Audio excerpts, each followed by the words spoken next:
Bonjour à tous. Aujourd'hui, je vous fais une vidéo pour vous présenter une petite routine que j'ai pour analyser le SPX sur Convex Value. Donc, cette vidéo, ça sera l'occasion de vous montrer plusieurs choses en même temps. Tout d'abord, comment on peut en quelques minutes se bricoler un petit setup sympa. Ça sera l'occasion aussi d'explorer plusieurs modules, d'explorer un peu plus l'interface utilisateur pour ceux qui ne sont pas du tout familiers avec la plateforme.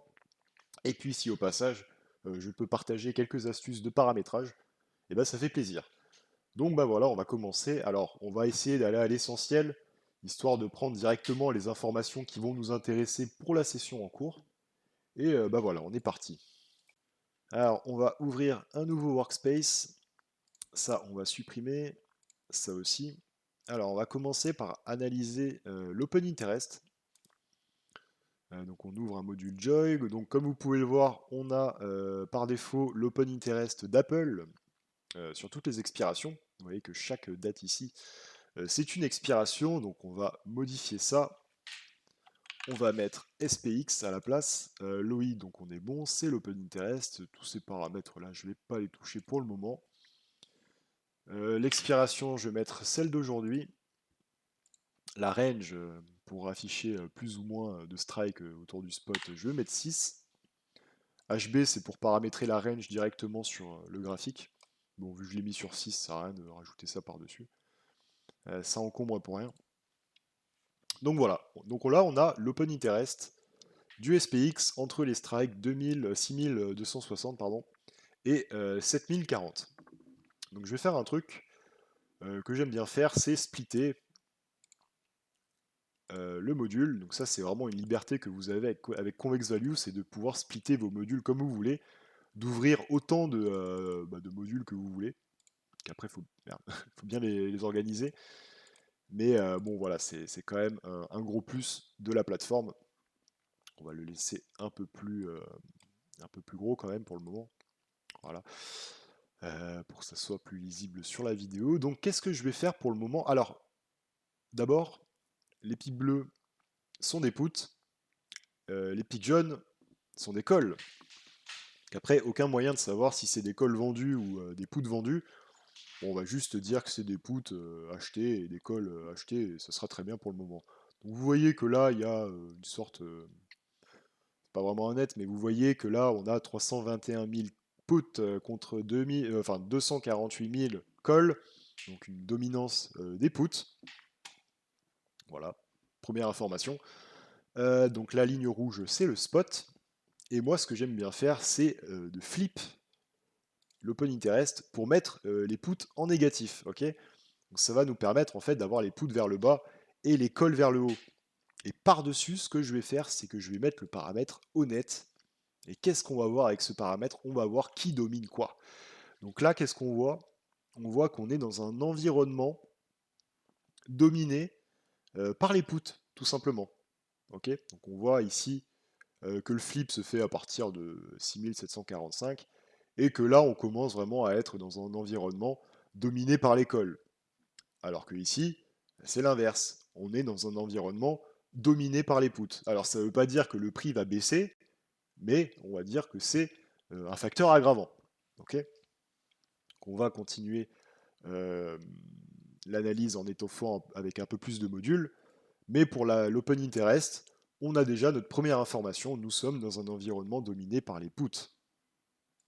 Donc maintenant qu'on a affiché l'open interest, moi je vous propose d'afficher la volatilité. Donc on va ouvrir un flowchart.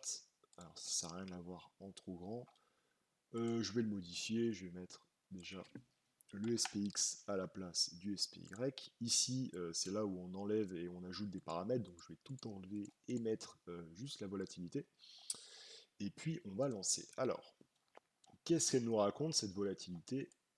Alors, on peut voir qu'elle a craché quasiment toute la journée et qu'elle a commencé à monter qu'à partir de l'Open US. Ok. Donc, une première indication, enfin une première information qu'on pourrait. Là, j'ai pas encore ouvert le graphique, mais a priori, vu qu'on est dans un environnement pardon, dominé par les puts, le fait qu'il y ait cette volatilité qui augmente depuis le début de la session US, ça joue pas en faveur d'une hausse de marché. On va dire que vu que ces puts-là ont plus de chances de devenir, comment dire, de devenir gagnants avec une augmentation de la vol ici, bah, vu qu'ils vont être de plus en plus gagnants, ça va forcer, on va dire, les option dealers ou les market makers, comme vous voulez, à se hedger en vendant l'actif, vu ils sont vendeurs de put, ils doivent se hedger pour compenser leur delta. Donc ça va potentiellement amplifier les baisses en raison de la hausse de vol. S'il y avait, par exemple, bah là on est en environnement dominé par les puts, mais si la vol ne ferait que baisser, bah, tout simplement ces puts-là auraient moins de chances bah, de finir dans la monnaie.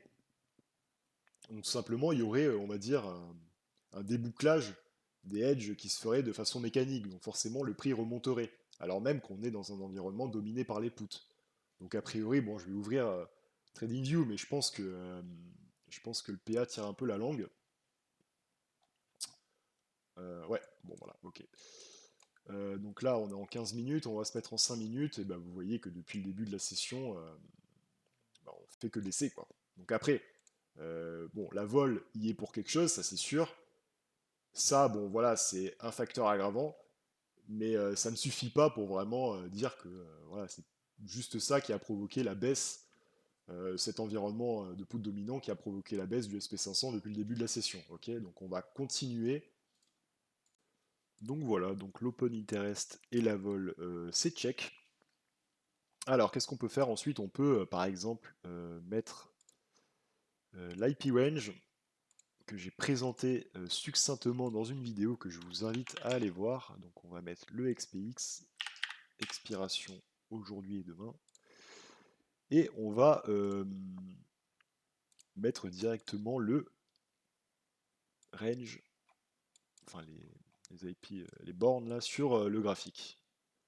Je vais je vais le mettre en plus petit, ce sera plus pratique. Ok, voilà. Alors, la borne supérieure 50 est à 6676. Ok, voilà. Oh, elle est vachement basse. Tac. 6615.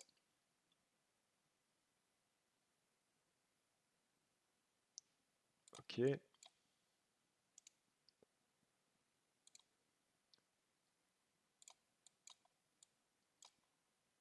Ah, elles sont vachement resserrées quand même. Borne supérieure 70 est à 6694.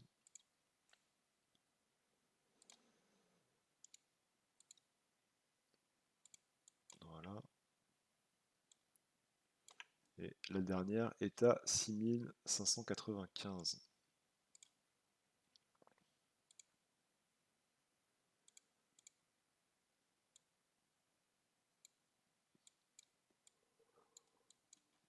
Ok, bon, voilà, on a un peu borné le SP500 pour l'instant T. Que je rappelle que à l'instant T, les options price, 15%, 70% de chances que le prix reste à l'intérieur de ce range.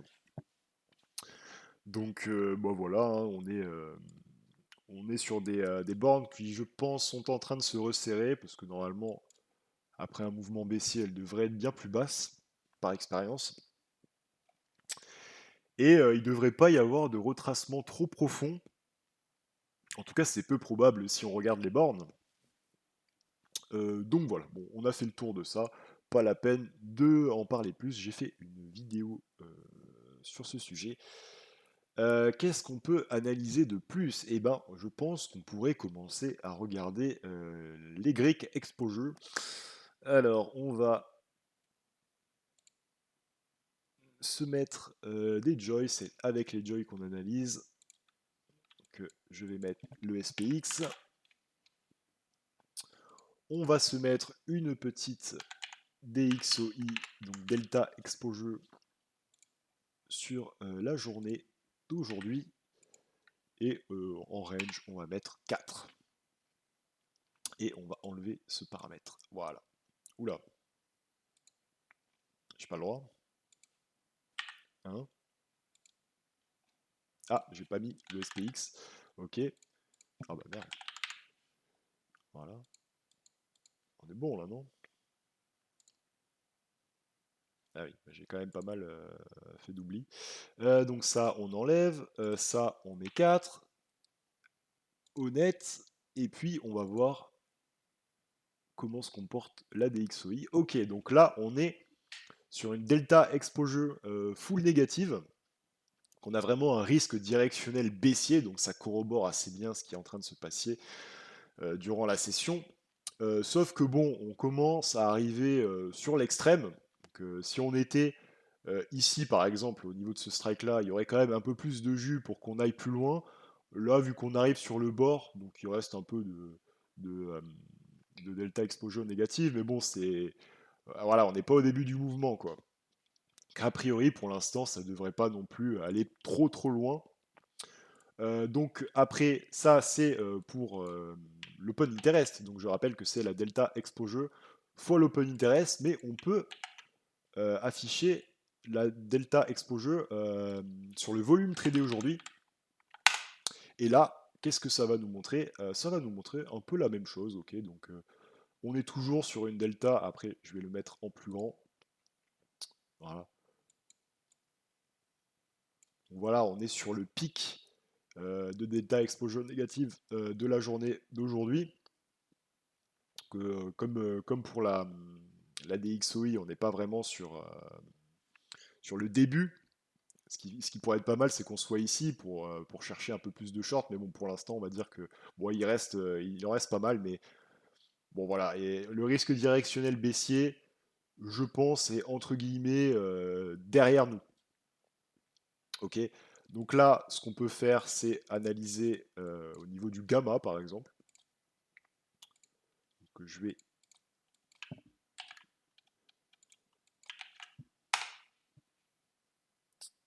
mettre ça et je vais changer. Au lieu de mettre DX, je vais mettre GX pour gamma multiplié par le volume tradé aujourd'hui. Et pour le gamma, il faut flip. Ok, donc on est dans une zone gamma négative, donc on est vraiment sur le pic. Donc s'il n'y a pas vraiment d'augmentation plus intense de la vol, bah, tout simplement en fait ce pic négatif pourrait faire support et renvoyer le prix d'où il vient. Ok. Donc vu qu'on est vraiment sur une session qui a l'air de ne pas vouloir aller trop trop loin non plus, de vouloir rester dans ce range là qu'on a tracé avec le module IP, je serais tenté de rien faire. C'est-à-dire qu'on a un biais général qui est baissier, donc là oui on pourrait avoir une augmentation de la vol qui fasse un peu plus baisser le prix, mais je dirais que pour l'instant, jusqu'à preuve du contraire, on n'est pas sur une session vraiment très, comment dire, qui va être explosive. Voilà, je pense que la plupart du mouvement a été consommé. À voir, parce que bon, là, il est 17h30, à voir sur la suite de la session. Mais bon, pour le moment, je serais tenté de ne rien faire. Voilà. Donc, bah voilà, je pense avoir fait un peu le tour. Après, je n'ai pas parlé d'autres Griggs comme la Vanna, le Charme. Je pense que ça sera pour une autre vidéo. Là, c'était vraiment histoire d'avoir une petite routine que n'importe qui peut regarder en quelques minutes et ça peut donner vraiment des bonnes indications pour la session en cours. Donc voilà, ça sera pour des prochaines vidéos. J'espère qu'elle vous aura plu, pardon. Et je vous dis à plus tard pour d'autres vidéos.